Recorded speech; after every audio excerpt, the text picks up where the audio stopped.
E quem conversa com a gente sobre essa mudança para as eleições municipais é o Ricardo Stella, advogado especialista em direito eleitoral. Ricardo, boa tarde, seja bem-vindo à Central da Esperança.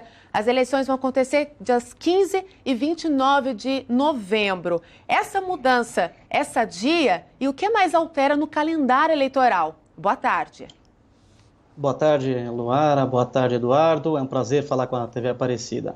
Pois bem, como você disse, as eleições ficaram para o dia 15, primeiro turno, né, de novembro, e dia 29, caso precise, né, em localidades que tenham segundo turno, para o dia 29 de novembro.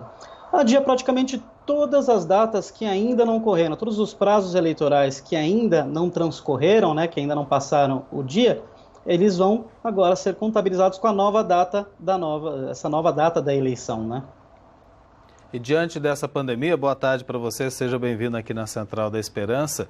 Diante dessa pandemia, muitos cientistas, médicos e especialistas no assunto, na área de saúde pública inclusive, se manifestaram em audiências públicas com o Congresso e com o TSE, o Tribunal Superior Eleitoral se manifestando a favor desse adiamento.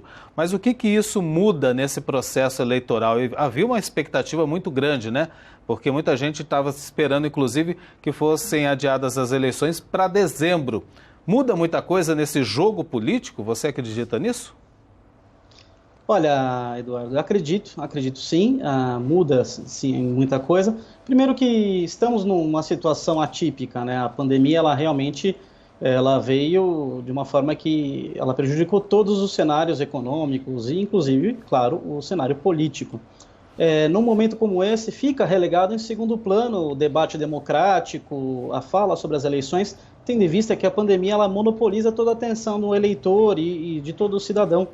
Então, eu entendo que é benéfico adiar as eleições, por conta, inclusive, de saúde, evitar aglomeração de pessoas. Eu entendo que foi necessário, não é que nem tanto foi bom ou ruim, foi necessário realmente adiar as eleições.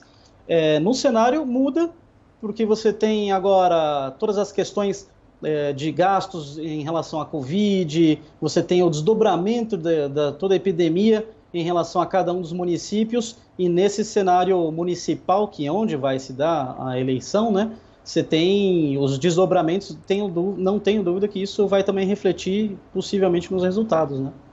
Agora, Ricardo, a gente está falando, né? Primeiro turno dia 15 de novembro, segundo dia 29, em cidades com mais de 200 mil eleitores, né? Que é o caso. As cidades que têm muito caso de coronavírus, por exemplo, São Paulo capital, que, né, é o epicentro da doença aqui no país, podem acabar definindo regras diferentes dessas duas datas que nós estamos divulgando de primeira mão? Olha, bem colocado, muito bem lembrado, existe a possibilidade de adiar ainda, porém existia antes, né, se ocorreriam as eleições ainda esse ano. Era uma dúvida que se tinham colocado devido à pandemia, se ocorreriam as eleições ainda este ano. A PEC, que foi aprovada e já foi, inclusive, promulgada hoje, pela manhã já foi promulgada, então já está valendo, ela coloca que existe a possibilidade, em casos de condições sanitárias, que isso, claro, você tem que ser provocado, e foi inclusive na votação na Câmara, esse trecho que dava ao TSE, né, autonomia para definir novas datas, agora tem que ser autorizado com um decreto legislativo da Câmara. Porém, você tem a possibilidade ainda, em alguns casos de extrema necessidade, de condições sanitárias extremas, de adiar para dentro desse ano até o dia 27 de dezembro. Se não for dentro desse ano, nessa data do dia 27 de dezembro, deverá, se caso necessário, ocorrer uma nova PEC, talvez, se não puder ocorrer nessas datas, né? Agora, uma dúvida muito importante, porque em uma videoconferência recente, o presidente do Tribunal Superior Eleitoral falava sobre a possibilidade de algumas medidas, como, por exemplo, isso para proteger os eleitores e aqueles que trabalham nas sessões eleitorais. Um exemplo que ele deu foi de realizar a votação em 2 dias, não apenas no sábado, não só no domingo, mas também no sábado e domingo. O horário de votação estendido não seria das 8 da manhã até as 5 da tarde, sim das 7 da manhã até as 7 horas da noite. Isso para evitar as aglomerações nas sessões eleitorais. Agora, essa decisão cabe ao TSE, independe dessa PEC que foi aprovada pelo Congresso? A PEC, ela coloca que o primeiro turno tem que ser realizado dia 15. Entendo eu que não teria como segregar isso em 2 dias, devido ao prazo estipulado textualmente, né? Ou seja, está lá no texto legal, a PEC coloca o dia 15 como o dia do primeiro turno. Ele não abre a possibilidade de você ter duas datas, 2 dias para a realização de um mesmo turno na eleição. Isso pelo texto que foi promulgado, ou seja, já está valendo a partir de hoje. Então, dessa forma, eu acho que não seria possível fazer a votação segregada em 2 dias para um mesmo turno.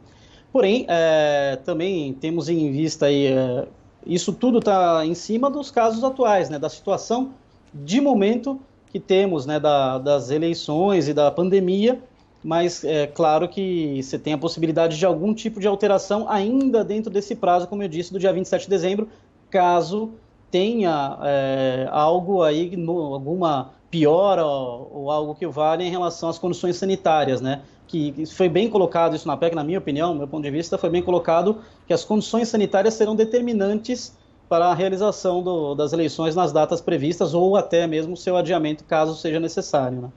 Agora, Ricardo, a questão da campanha eleitoral, tem alguma medida também, alguma mudança para as eleições municipais de 2020, considerando que hoje o mundo está muito mais online e ainda mantém essa questão da segurança sanitária, né, do distanciamento social?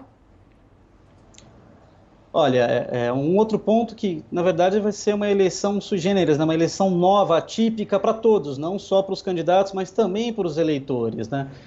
Enfrentamos esse distanciamento social necessário, na minha opinião, volto a dizer, mas, de qualquer forma, os candidatos vão ter que se reinventar.